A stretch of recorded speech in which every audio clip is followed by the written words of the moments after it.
টানা এক সপ্তাহের ইরানের সামরিক অভিযান এখন আর কেবল যুক্তরাষ্ট্র সমর্থিত নয়। মার্কিন প্রেসিডেন্ট ডোনাল্ড ট্রাম্প বোমা ফেলে দম্ভ ভরে ইসরায়েলের পক্ষে অংশ নিয়েছেন এই যুদ্ধে। এই সংঘাত বৈশ্বিক ক্ষমতার ভারসাম্যে কি প্রভাব ফেলবে?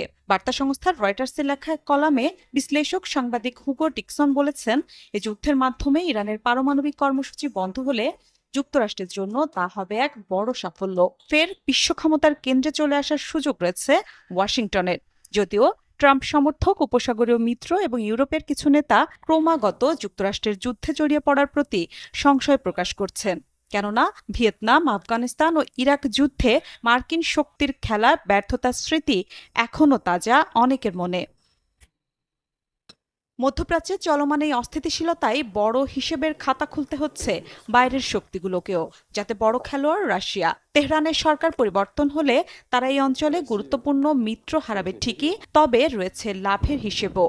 যুদ্ধে তেলের দাম বাড়লে মস্কো আরও অর্থ সংগ্রহ করে ইউক্রেন যুদ্ধ চালিয়ে যেতে পারবে।